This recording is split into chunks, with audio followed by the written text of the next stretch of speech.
This episode of MMA Nuts is brought to you by Freshly. Chef-cooked healthy meals delivered to your door. Save $20 off the 6-meal plan for first-time users with code GWN639. Misfit smartwatches and fitness trackers. Smartwatches packed with powerfully smart features. Get 50% off one item with code ButcherBox. Get grass-fed meats delivered to your house. Get $10 off with code MMA Nuts. J&P Cycles, the best aftermarket parts and accessories for your motorcycle. Save up to 30% off with code MMAN. Defense Soap, used by more champions in more countries than any other brand. Save 15% off with code MMA Nuts. Hey fans, it's MMA Nuts, episode 347. 347! My name is Ingo Weigel. Back with MMA Show by MMA fans, for MMA fans, walk live between serious and ridiculous. What's going on? Not much, Matt. It's coming off hot. Coming off hot! UFC 214! Card of the year! Actually, it was King of the North! It was actually pretty solid. This card delivered for the most part. Yes! On what it promised, perhaps with exception to one or two things. But overall, what was your take on the event? From Pretty good. 5, 6, 7? It's a solid 7. 7? Okay. One fight took it all the way down. It did. But I'm gonna say I'm gonna go more like 7.58. I think it was up there for me. Okay. It was one fight in particular, but I had a feeling that was gonna happen anyways. So speaking, of course, of the Woodley, Demian Maia fight. Yes. But overall, the card was solid. It started with a bang. So, do you want to start at the top of the bottom, Matt? Let's start at the bottom then. All right, we'll great. work our way up to the crescendo. Yes, we had Volkan Oezdemir defeating Jimi Manuwa via Hulk smash, ogre style. Catches him with a nasty, was it an uppercut? No, a hook. Well, he went hook, uppercut, plows him over, smash, smash, smash, and outdone. And before the fight, I like looking at the fighters and how they walk out and who's fucking Jimi Manuwa, Smiley McGee. Like anytime a guy's smiley, he's not focused. Said, oh, this isn't gonna bode well, and sure as shit, he gets KO'd. And then they interview Volkan. It's like, I don't know what's happening with my hands. It's dynamite. Like, oh shit. I like it. And he's ranked number 4, I think, right? Yeah. And he just beat Manuwa, who I think was ranked number 3 in the who's who of UFC heavyweight division. Yeah. So it's an interesting thing. Do you think the smiley thing is nerves? It's like, do you think they smile because they're nervous and scared a bit? Is that like a uncontrollable kind of a? So Could be. Is that? To me, it shows lack of focus. So when we talk about each fight, I'll talk about what each person. Is that a bug? No, it's just a hair. Oh. What each person looked like before they came out. Okay. So I don't have anything else for that. No, me neither. Let's get into Robbie, Lawler, Donald Cerrone. I know where you're going with this. Talk to me. Donald Cerrone, Mr. Smiley. Yes, he was very happy. Walking out. High-fiving everybody. They went touchy-touchy. And then Robbie Lawler is like, fuck your hand touch. And mauls him. I think that's a great strategy. Attack Donald Cerrone, who typically starts slow in the first round. Yeah. Mauls him in the first round. Yep. In the second round, Lawler takes the whole second round off. Cerrone's working his game. And then the third round, it's debatable who won. I mean, it was 1-1 going into the third. I thought Lawler did enough to win the third round. I thought that was the right decision. Yeah, judges had a 29-28 across the board. I just don't know for Cerrone, like, what's the game plan? Like, why are you going to play boxing? And we saw this in a couple fights, and we'll talk about the Jon Jones, too. Why are you letting these guys in boxing range when you can push kick all day? All day push kicks. To keep it in kickboxing range. That's a good question. I don't know. I felt like Cerrone, you know, for some reason, and I don't know if it's just my weird view on the whole thing, but he looked smaller. He looked less menacing in this fight. I felt like, I remember when he came in this weight division, like he was solid and looking good.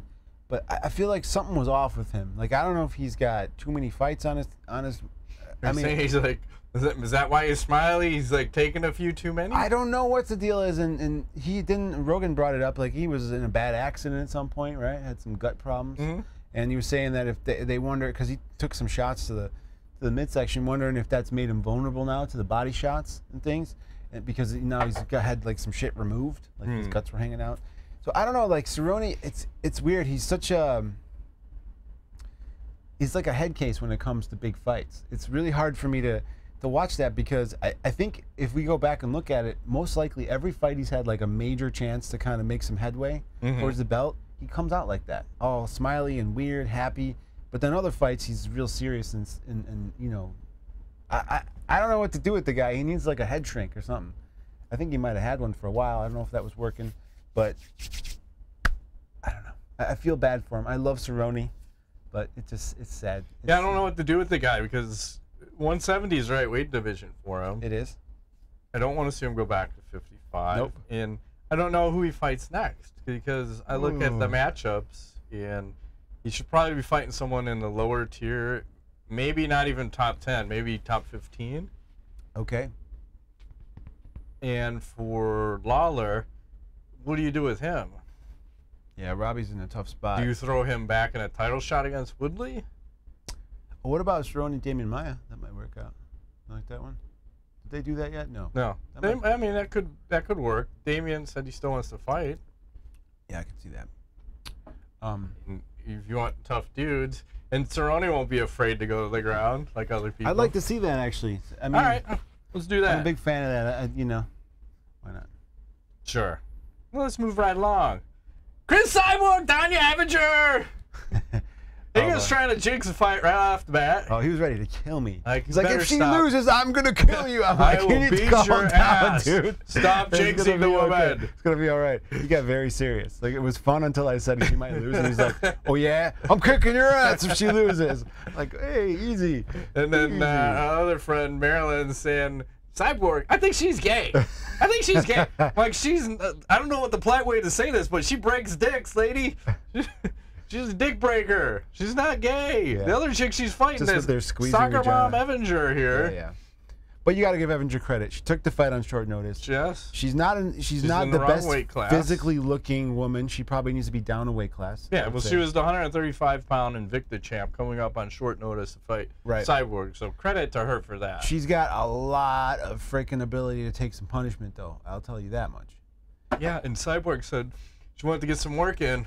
So she was kind of trying to demonstrate her skills, not just like mauling someone. She said that in post-fight interview. She's finally calmed down, right? Yeah. And then she said, people think I just throw punches, and if I'm lucky, I kill girls. No, that's not her. She wanted to pace it out. Yeah. So, you know, Cyborg's contract's up in October, and I almost feel like the I want to say the UFC doesn't deserve the Cyborg. I feel like she should go somewhere else.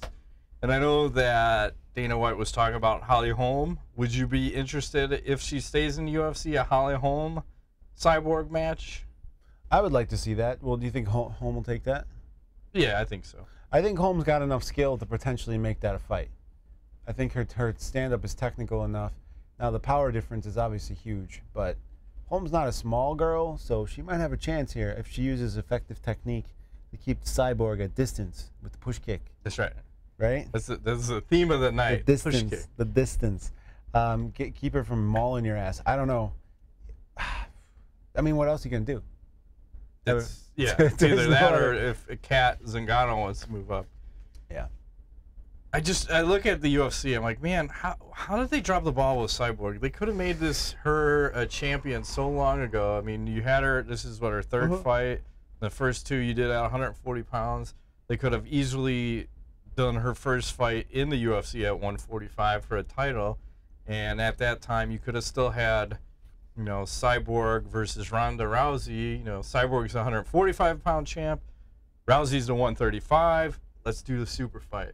And instead, we just fucking blew it. We fucking blew that whole opportunity. I have a theory. She needed time to get off the sauce. Who? The Cyborg. But she's been in the USADA drug testing the whole time. Oh, I don't know. Sketchy. No, but they ruined that fight. That fight will never happen. And Cyborg would have smashed her. Yeah, that's what he really wants to see. Well, it's part of the bully that needs. It's kind of like that Angela Magana chick. Like Ronda was doing the same thing, if not more, to Cyborg. True. And then, well, here's your opportunity. Yeah, she wanted no part of that, though. Right. No, thank you. Or I'd be open to a Ronda Rousey Cyborg fight at 145 for the belt if Rousey wants to come back and test herself. She's not doing that. Come on, test yourself. If Jermaine Durandame destroys her, Cyborg is going to have her for breakfast. You know, no chance. Or Amanda Nunes. You mean? Oh, Amanda Nunes. Yes. My bad. That's all right. I had Jermaine Durandame on the brain because of the. Okay, yeah. Thank you. You're all good. For correcting me. Anything else about that fight? Let's get into the big one. Go ahead. What's next? Well, let's talk about Tyron Woodley and Demian Maia. This was my prediction for fight of the night. You're off. Well, it had. It was the opposite, and we had what? In my book, it's top 5 most boring fights I've ever seen. I want to say they set the record for least amount of strikes thrown or landed. It was something ridiculous. Woodley didn't do anything. He just tried to avoid Damian's. I mean, this isn't the takedowns. ultimate takedown defending championship? No, and I mean, okay, there's something to be said for sure for Demian just spamming fucking takedowns for all those rounds. I mean, 23, it's ridiculous. I mean, he did try, okay? I mean, it would have been nice had he tried to do something else, but at the same time, it's like, man, I mean, he's just spamming takedowns all day. And I think the key of the fight there was in that first takedown attempt, something weird happened. Like, he got hit with an uppercut. It was an uppercut that didn't look flush, but man, his fucking eye got so big. And I think maybe that had changed the momentum of the fight a little bit initially. But Woodley, very good with the takedown defense. Very elusive, slinky. Really good at I think he was greasing. You should check that man's legs. Really grabbing the fence. And how about Herb Dean? Gives him a warning the first time he grabs the fence. Then the second time, he tells him, you know, you grab the fence again, I'm taking a point. Next time he grabs the fence, Herb Dean is right there, witnesses it, doesn't take the point off. I think we either need to, it either needs to be all or nothing with this fence grabbing. So we either need to say, you grab the fence, we take a point, period. It's like, I think we equated this to football, right? If you're offsides, that's a penalty, we throw a flag. Yep. Fucking same thing in MMA, you're losing a point right off the bat because that literally is what Demian needs to win the fight. If he doesn't get the takedown, he's got no chance to win. Yeah. And it is worth the point. So the other thing is, or you let him grab the fence. So we either need to go all the way one way or all the way the other. I got a solution. If somebody's trying to take you down and you grab the fence, you get put on your back and they get put in top position, either inside control or half guard. Do they lose a point too, or do you just get position? I think you just lose your position. I think I'd be okay with that. It's assumed that you would have been taken down and you get to be put. They can pick whatever the default position is, put you on your back, start there. Because if it's, I think, in both situations, especially the second one, he was getting put. There was like the 2 times he was going to get taken down, which is he knew that which is why he grabbed the fence. The other times he got out, but those 2, all it takes is once. Demian to get on top of him enough. What happens then? Right. He never gets back up again, most likely. Yeah. So I say do that. I'm with you with there. Yeah. I like that idea. Because a point is a little harsh, because it can happen, you know, I don't know. But the point, I mean, multiple times take a point, but then on the first one, maybe you just get take position. I like that. Take position. That's better. Because then you can, because at the end of the day, I want to see it play out. Like, I want to see Maia's grappling against Woodley's grappling defense. Yep. Not like what could have, would have, should have happened, you know? Yeah. Too bad for Maia, too, because he just keeps, I mean, this is what happened with Anderson Silva. Same thing. Like, people don't want to engage. And, you know, at the end of the day, you know who I blame for one of the most boring fights in MMA history? I know. Brendan Schaub.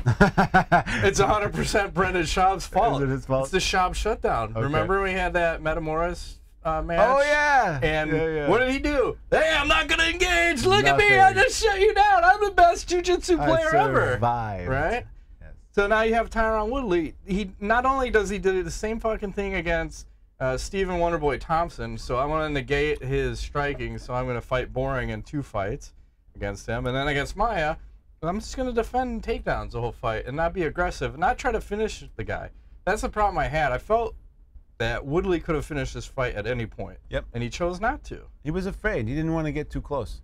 He would jump in and jump right back out. He's like, I don't want to be that close to him. Because he knows if he gets put on his back, it's a big problem. So, I mean, I get it. from the standpoint of he wants to. I mean, there's a big pay difference in champ money and not champ money. At the same time, you get what is it? Who is it that? Man, my brain ain't working right now. So you gotta. Your style is important in winning the fans. You can't Eddie just. Alvarez. Thank you. Yeah, it was like Italian guy, short guy. Yeah. Thank you. Yeah. Perfect. Your brain is like working well. On fire. Mine's fucked up.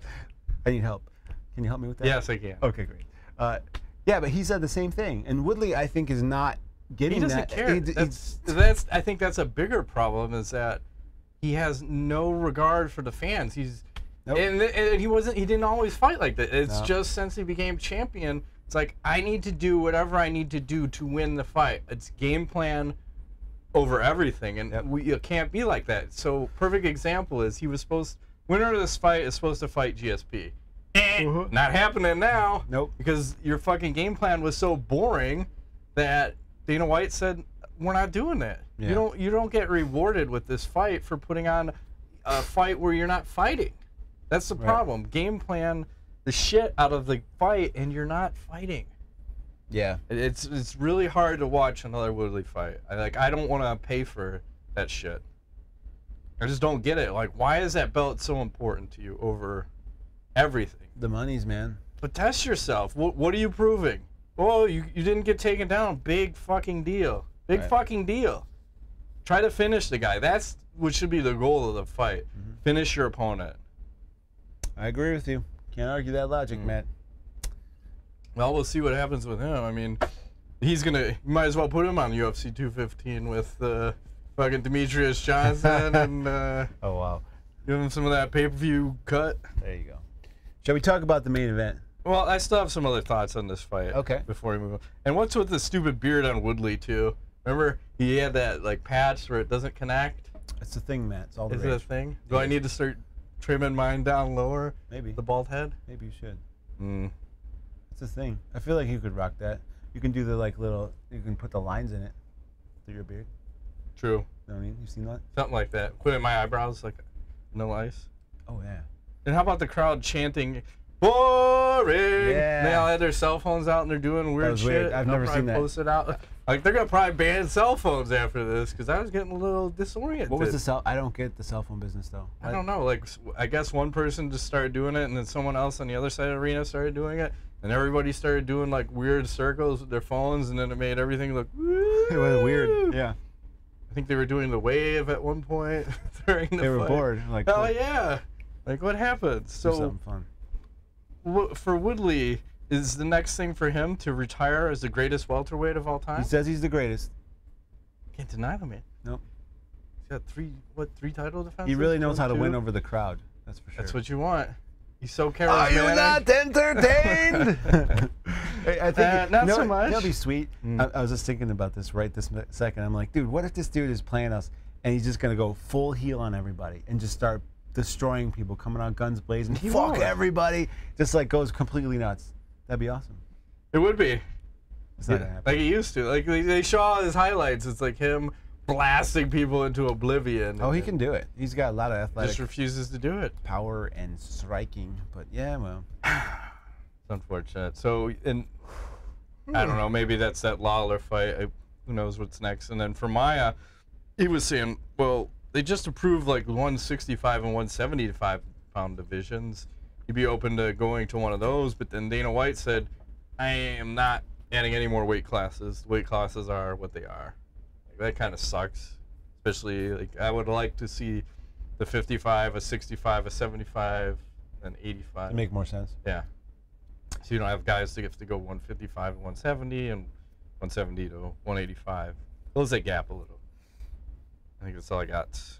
All right. Jon Jones, Daniel Cormier. Let's talk about press conference, Jon Jones. Very calm. Yes. Very different this time around. Seemed a little less animosity from the Jones side towards the Cormier side. Almost like he had some respect for him going into the fight. Maybe. And he comes out, he's awfully smiley. Jones was smiley. Which I thought was okay because his smile was a focused smile. Was like, it? I'm back. How can you tell the difference? I'm home again. There's a flow, a feeling to it. Huh. It's not like, oh, I'm under the big lights, yay. It's, I'm home again. And even like some of the stuff said to Jones in the corner, like, you're home again. You found your waterfall. You're like, just relax, breathe. Yeah. But, throughout the fight, what do we have happening? Jones not using his 1 foot reach advantage over Cormier, letting Cormier get in. Brawl with them, it's in a sense. And Cormier was doing a good job in the second round, getting him to, like, come on, he's getting all crazy. He's getting Jones hyped up to the point where when he went into the corner after the second round, and this is why I love Greg Jackson, he was like, John, he's like, take a breather. You feel that heart? That's your heart going crazy. Slow that heart rate down. He's like talking to him. He's like, here, have some water. He puts it in his hand. He's like, calm. And he looks over to the other, I think Keith pointed it out. He looks over to whoever the trainer, whoever was giving him instructions, says, go ahead. And now John's focused and relaxed. He's listening to instructions. They got a good thing going in that corner, and he knows John very well. He was crazy. He was hyped up and letting Cormier just run the show on him. And in the process, he was getting a little bit tagged up because Cormier's got those little freaking, like, Toy Story dinosaur. Those little arms. The T-Rex arms. Yeah. He's tiny. Well, I don't know if that was part of the game plan because, Jones was saying he didn't want to throw any head kicks because he was just waiting for the right time to throw it because he knew that Daniel likes to duck down to, like, that one side, and that's why I think Jones was fighting southpaw a lot, and that's why he started to fight southpaw, so that he could throw that left head kick up and get full power on it. So maybe that was it. Like, let him think it's a boxing match, then you don't know. We're in fucking MMA world. Take that shin, then I think he got another left hand, and then he does, like, that leg sweep on him, completely off balance. Fucking blasts him like 4 times. He's out on, like, punch 1 of the onslaught. I don't know. It was an early stoppage. Early stoppage. I think the man should keep fighting. They let him eat about 3 or 4 shots too many at least. Unnecessary with blows, John but I get it. It's a title fight. There was a lot of beef. He was giving him a chance to recover, but Cormier took at least 3 or 4 extra shots, at least, if not 4 or 5. When you're face down and ass up, you're no longer defending yourself. Convulsing. Yeah, it's not good. Like, he was convulsing. Like, it looked like he had a seizure. Yes. That's a problem. I mean, I really liked what they did in the corner. I'm going to keep going back to this because I think Greg was telling him too. Like, remember, he's like, you know what to do. Like, run your game plan. Like, what, don't play his game. And sure enough, comes out in the 3rd round and just very patient. Was that the first kick he threw too? First high kick? I think it was. I don't think he threw any other ones. So he was doing the oblique ones a lot. Yeah, and messing with DC here and there. But I don't, I saw a different DC in this fight than the first time around. So it's kind of what, an old man? No, I thought he changed. A crybaby? No, I know you're gonna. I would say that. He changed his game plan enough to where he made it a different fight, which is what I liked. But at the same time, the outcome was actually more decisive. And even he said he's like, there is no rivalry. He beat me twice. But what are your thoughts about Cormier and his very emotional reaction to what happened? Like, I know that we were watching here and people were kind of, I mean, how do you feel about this? Well, it shows the thrill of victory where you have John, who's crying for winning and super respectful to Cormier, giving him a lot of props, goes over, gives him a kiss, whatever, shakes the hands of the corner, and then to Cormier, who's crying like a little baby. I used to cry too in baseball. I was 8 years old. There's no crying in baseball. No, but I would strike out. I'd cry. I was a kid. Then I learned you don't get sad. You get mad. You let that fuel that. So I don't understand. And I was laughing my ass off, and I know it's terrible. And so was one of our other friends. We're like, what the fuck is wrong? You're a 38-year-old grown-ass man crying because you lost a fight. Yeah. And I'm wondering, is he destroyed because now he realizes he was never the champ? He was never the legitimate champion. That's a great question. I think there's probably a lot of stuff going through his head. I think there's an emotional part of being knocked out for sure. I think you from everything I know about it, you come back and you have it's an emotional response to being KO'd. But then you realize it's over. You've done all this stuff. John beat you again. Talked all this trash. Everything else, and then you probably go, well, wait a second, like, all my doubts about myself are true. I can't beat this guy. I never was the champ. Like, this is all bullshit. So yeah, I mean, I'm sure, and as he's concussed, walking around, doing whatever he's doing, and even gave Big John, I think he was giving Big John a hard time. He thought it was an early stoppage. He's getting crazy with everybody. So I mean, I feel like Joe Rogan's on the right path, too, with not interviewing dudes after. I feel if you're KO'd, there should be some other procedure to keep you safe from doing stupid shit, you know? Yeah, why don't they let his corner in there right away to kind of, like, tell him, hey, this is what happened, take a seat, relax. Instead, you got all these strangers, and he doesn't know what the fuck's going on. There's a good minute of him just stumbling around, trying to figure out where he is. Yep. You gotta let the corner come in and like kind of control their fighter in situations, so he has some friendly faces to look at. Yep. If I've just been knocked the fuck out, I don't want to be looking at all these security guards I don't know. I don't want to be looking at the ref. Sure as shit don't want to be looking at my opponent, like kissing me on the head. I don't know what the fuck just happened. You know? Maybe they should make a rule where if you get KO'd, you're not standing up there with the guy getting your arm raised. Like you stay seated and chill. I don't even know why we need to do that. Like what's the don't. point? I mean, it's not a respecting thing. Because if he's knocked out cold, he doesn't get up because he can't get up. Right. He's just out, and then they raise the other guy's hand. I don't think we really need both guys in there unless it's a decision, right? It's a submission win or a knockout. We know who the fuck won. Yep. That's just the technicality at that point of just, okay, raise this guy's hand. So we got all that going on. We get Jones get back on the mic after all that. He says, Brock Lesnar, you want to know what it's like to get your ass kicked by someone who weighs less than 40 pounds? Meet me in the octagon. Drops mic. What do we got going on here? Are we gonna fight? Are we ready? I think last night, and I still feel this way, I think there's a couple things happening. This is the McGregor insurance. Okay, Jones is going after that double title. I think, of course, he's going to fight Brock first, which is McGregor did the same thing, fucking around with Diaz and stuff for a little bit, to try to see about how's it going to look when I fight up in weight class. If he does this and he looks okay, he can go one fight. He beats Brock Lesnar. He can go for the belt. There's no problem with that. So then he has now you got a guy with 2 belts that's not McGregor, and McGregor, like I said, probably won't come back. If he does. Now you got Jon Jones, who's larger than life, holds 2 belts. Boom, the UFC is fine for the next year or two until hopefully, unless he gets into problems again, personally. But well, that's more than likely going to happen. Yeah. So that's my theory. I think it's great. I don't know that. I mean, that fight is kind of weird to me. I mean, it is a huge weight difference and strength difference, but yeah. And Dana said it's probably not going to happen because I don't know why, but now Dana was saying they'd have to throw Brock into USADA drug testing for 6 months. Did they make a Brock Lesnar rule now? Because he only had to do a month before, and now he has to do 6? I don't quite understand. Yeah, maybe because he failed? Maybe. I like that fight. I would like to see that. It's crazy, man. It's totally crazy. It's such a crapshoot, because if Jones can keep Lesnar away and strike with him, he has a really good chance to win that fight, because Brock does not do very well with the stand-up. I'd pick Jones all day. But if Brock can get the takedown, I don't know. That's a lot of man on top of him. Sure is. I like to see this fight. He's a huge This dude. is the David versus Goliath days. Kind of, yeah. You get that back. Yeah. The internet's mean, Ingo. Well, they're posting all that. Oh, this Cormier crying face. It used to be the Jordan crying face. Now people are trying to replace it with the Cormier crying face.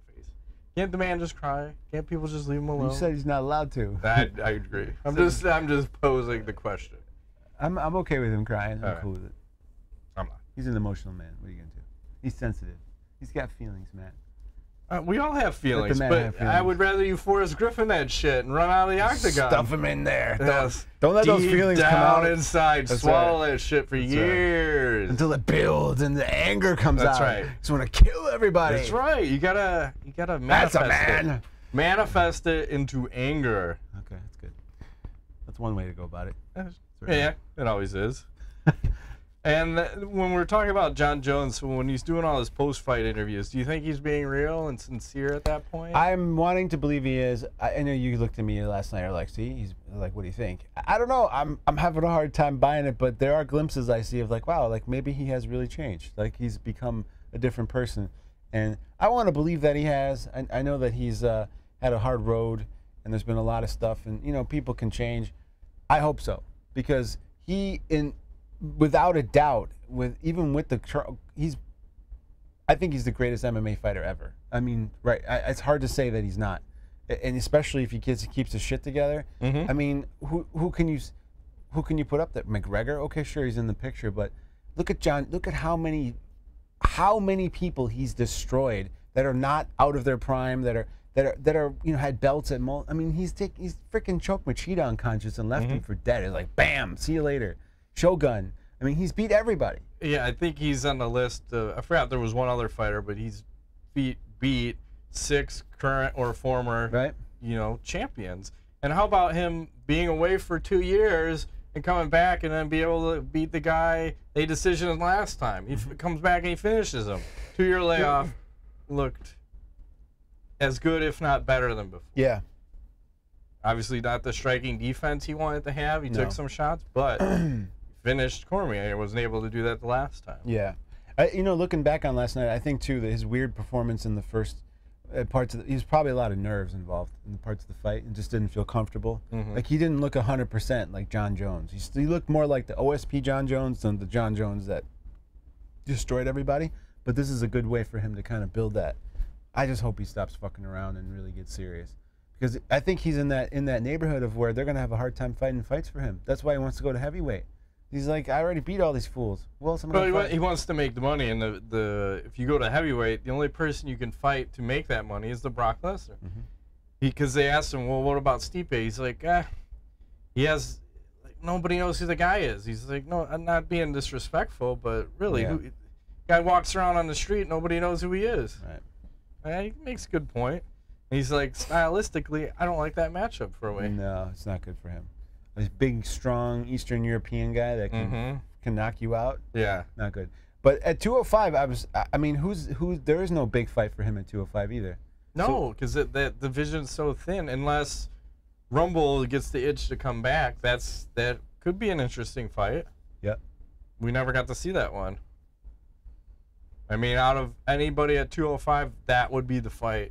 I think makes sense. He's busy making weed, man.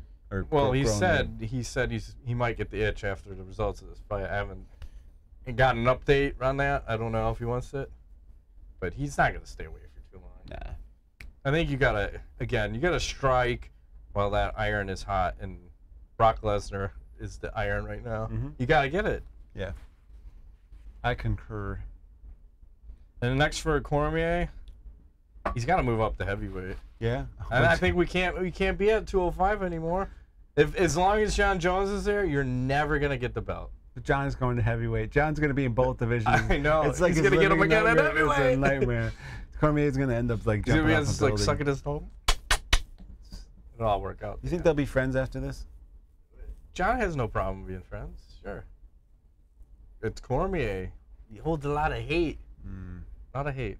But if Cormier moves up, who did I write down for him? Oh, how about a little Cormier versus Overeem? Oh, I like it.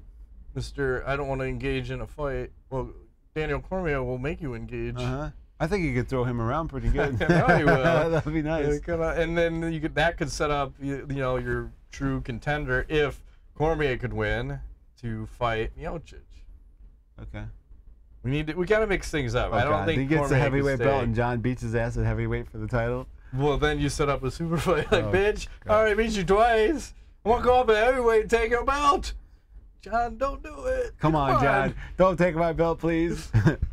You think I'm just going to sit here and let you come up and take my belt again? That's awesome. Yes. That's unfortunate.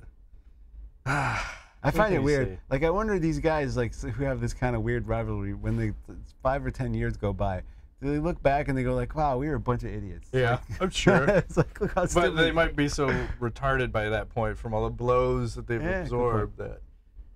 They may be even closer, because you look at like Mike Tyson, and he can be buddy with Evander Holyfield, the man who he bit part of his ear off. Yeah, but Evander's not all there either. He's a little bit. He's a little punch drunk. Take a few more than you need to, then they're all buddy. Kind of like when you get the ice cream sandwich smashed in your head. You're just happy you got the sandwich. You don't go, fuck it, smash it. I love ice cream. It's so good. What it's all about. It's the simple thing. I'm going to hell. The simple things in life. Okay. The buy rate, I forgot to mention this. Dana White said this one was trending to be over 1 million pay-per-view buys. Do you believe that to be true? I told you I thought it was going to be pretty big. Yeah. I didn't know about that big, but that's, yeah. Wow. And there's a big, they had a huge salary. I had Cormier made $1 million. Yeah, Cormier was $1 million. Jones was 500,000. No win. No win bonus. Woodley was what? Woodley made 2. Was he at 2? No, Cyborg was 500. Woodley made 500 grand. Wow. Yeah, and Maia made 110. That's fair. Totally. Cyborg made 200. Yep.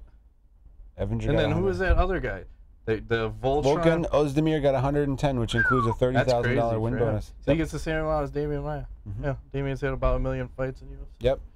Even Ricardo Lamas made 106 grand. Oh. So some people are getting paid. Somewhat. That's still not a lot of money. No, but I mean, it's more than you would expect some of these guys to get. Yeah. Especially the Volkan dude. Yeah. 100,000, 3 fights. Nice money. Fair. I eat lots of borscht. Okay. I don't know if he's from Russia. No, I think he's like Swedish or something. Sweden. I ate lots of Swedish fish. Norwayish. Yeah. Norwegian. The sardines. It's a red flag with a white plus on it. The red herrings? No. Red flag with Swedish? a white plus. I don't know. That sounds like Sweden. Switzerland? Okay. Sweden? I don't know. Ask the nuts. Which fighter would you rather be? Tyron Woodley or Mighty Mouse? Oh my gosh. That's hard to say. At least I'd rather be Woodley. At least I'm not a midget. Yeah. From the fan standpoint, I think I'd rather be a Mighty Mouse. Yeah, they love Mighty Mouse more. They at least like him a little bit more. All right. Tyron Woodley or Jon Fitch? Oh, definitely Jon Fitch. Agree. Tyron Woodley or CM Punk? CM Punk. I know. I don't ever want to be Tyron. I don't like Tyron Woodley. Is Tyron Woodley the greatest welterweight of all time, as he puts it? No, he's high. It's exactly. It's fucking disrespectful. You got Matt Hughes. You got GSP. I think GSP was what, 25-2 with 12 title defenses. Matt Hughes was 45-9. He's got 7 title defenses. You're not even within sniffing distance of either of those gentlemen. He's high. And I don't know which fighter I want to watch more, GSP or Tyron Woodley. Which fight? I'd rather watch a GSP fight, and that's not saying much. You don't like he GSP? wasn't the most interesting of fighters. I wasn't. Because he turned into Johnny jab your face off, take you down. Arlovski versus Fedor now. Who wins? As Scott Coker was saying, he'd be interested in booking that fight, by the way. Arlovski will lose again. I agree. I'm sorry. I think he's lost more than Fedor has at this point. Yeah, the Fedor will knock him out. Fedor still got the power. I think Arlovski lost his chin 8 years ago. Brandon Mason asks, would you rather see Jones fight Gustafsson, Miocic, or Lesnar next? Lesnar. And I agree. And do you think DC should retire or move up to heavyweight? I think we just said. Yeah. Should move up. Move up. And why couldn't he commentate? I had a problem. Like, what a bitch, this guy. He could have been there commentating UFC 214 and then go in and fight. What? Are you crazy? Why not? I don't know, because he's got to prepare and shit. I don't know. You can't switch roles. I just hate Cruz and fucking... Yeah. The awkwardness between him and Cruz, Rogan. it's so like weird. Rogan has to play beta when Cruz is on the broadcast. And I mean, multiple times, not just when I pointed it out, but Cruz would say something, he'd be talking, and he'd look at the camera and like give this big shit-eating grin, like, yeah, what I just said was awesome. Yeah. And I don't know if So it's like smart. a weird smile like he just has when he sees the camera, but I mean, I have a hard time with him when he's not up in the booth. Like if he's his spot is at the desk, not at the cage. Yep. Hey, get your fucking 7-Eleven Big Gulp. Hey, Sean Anik. All my fucking Big Gulps, this guy. Yeah.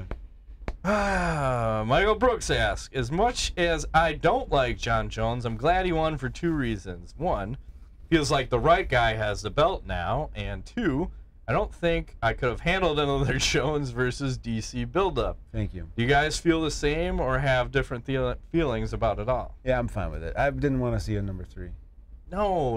I don't ever want to see that unless he moves up the heavyweight. Like we were saying, if DC moves up the heavyweight, gets the belt, then Jones torments him and keeps telling him, "I'm gonna come up there and take everything you've worked for." I think I'm just gonna let you take my belt. That's totally a conversation they have. Come on, John. Leave me alone, it's so John. brutal because he knows He got no chance. At heavyweight, does he have a... Well, here's the question then. At heavyweight, does Cormier have a better chance of beating Jones? Maybe because he doesn't have to cut the weight. I wonder if that's part of the deal. He might have a better chance. Because look how, when you look at the weight cuts, Jon said when he rehydrated and stepped in the octagon, he weighed 215. Okay. And, you know, Cormier was probably 230 something again. And he looked like death at the weigh-ins. His eyes were super sunken. Cormier, and he got weight cuts killing him, especially at 38. Guy's probably got no kidney left. Kidneys. Herrig channel, close it out. It's time. # nuts rule. # Matt Rape Train. # Ingo Sugar Daddy. Yeah. What would you rather poop out?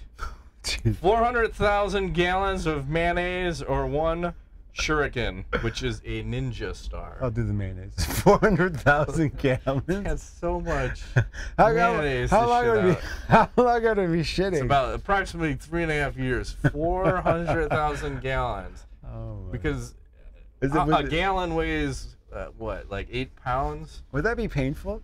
Yeah, because have you ever had a colonoscopy? No. So you got to do like all liquids for 24 hours, and then they give you like a big gulp size. Well, I think it's a double big gulp size of some sort of laxative, Pedialyte type laxative. So you're chugging that thing. You're just shitting your fucking brains out to the point like you don't want to shit anymore. It's just pure water. It's like you're pissing out of your ass, like literally. That's horrible. Oh, was so it painful? Brutal. Yeah, it's just, and you don't even like want to wipe your ass because you've wiped it so much it's raw. Like, I'm just gonna pat it, pat my ass. That's where you need a bidet, man. You just. It's so brutal. I might just want to shit the ninja star just to get it done. Oh, that sounds so painful. But like you're gonna be so fucked up. Yeah. But it's done with it. Which would you rather eat? Chocolate pudding that tastes like shit, or shit that tastes like chocolate pudding? Chocolate pudding that tastes like shit. Yes. I'm not eating shit. Why would you want this? Because imagine if shit tasted like chocolate pudding, you've been missing out all these years. Oh, wow. I don't know about that. 2 girls, 1 cup. Oh, God. It's twice 2 references. I know. That's why I like to do it. Would you rather fuck the top half of Michelle Waterson on the bottom half of Felice Herrig, or the top half of Felice Herrig on the bottom half of Michelle Waterson? I'll put Felice Herrig on the bottom. Of course. I don't want to see that face. No, I don't either. And I don't want to deal with that attitude. Right. Like, she has her own problems. I'm not going to go on into that anymore. Fuck, Marry, Kill, Game of Thrones edition number 2. Oh, yes. I'm excited. Okay, we got Egret. Oh, she's dirty. Yes, she is. She's a ginger, too. And Miss Adai. I don't know if I'm saying that right. Uh-oh. She's not appearing here. Is it the red... Oh, yeah. Not bad. Check. She's got some nice boobies. Melisandre. As long as it's the young version of her, yeah, I'm going to have to marry that one. I'll agree with that. That's hot. Who am I going to fuck? That's a good question. No, she just got naked. She did. She looked pretty solid. That one looks like fun. Yeah. She's a wildling. You gotta get a piece of the wildling. If you could marry that, if you could tame that just a bit, that could be a lifetime of entertainment right there. That ginger. I might have to go with the ginger. Marry the ginger and fuck the Melisandre. I'm gonna kill the one in the middle. Okay. I'll go the other route. But that chick's still dying. Taming the ginger. That's tough. It's like trying to tame a wild horse. So good. As the nuts. We're into knowledge section. Pull up my telephone. Yeah. You see this? We have Robot Sumo goes on. Hopefully they won't feed me a fucking ad here and it'll go full screen. What the fuck? These things are fucking crazy fast, sir. So good. They have to stay in that circle? Yeah, and then if you, it's just like a sumo match, but these things fucking, look how fast that shit is. I don't know, how would you even operate that machine? Is somebody controlling that thing? Yeah, and it's weird because a lot of the matches, like, they both go backwards. Ooh, that one just went straight forward. Oh, damn. Flying. That's so weird. But, you know, they have that show, the Kenny... the BattleBots. Yeah, BattleBots. I feel like it's the same kind of thing, except this is... What the hell? That's so crazy. Is this Japan they do this? Yeah, I think so. So it's just like fucking 5 minutes of this over and over and over, but... Yeah. Yeah, some crazy lettering here. I like it. It's pretty dope. What are your thoughts on Game of Thrones so far? Good. I mean, this is. We started. Was it season 7? Right. 7. Start out super strong. I like how we start out, and you know, my beef with some of the earlier seasons of Game of Thrones is sometimes we don't touch each character. We don't know what's happening with each storyline. Yep. So the first show, you kind of pretty much touch every single character and what's going on. And then the second one, obviously, you're gonna have a way slower show, and then hopefully this third one will pick up again. But yeah, I like where we're going so far. Everything seems to be coming together. Some shit's gonna go down at some point. Feels like. Then everyone's gonna die. Yeah. Red Wedding part 2. Well, they already did that. Yeah, they have to have a part 3. Yeah. I got nothing else. Me and Nita. Sit down. That's been this week's edition of My Nuts. My name's Ingo Weigel. Mayor Griffith. Plans.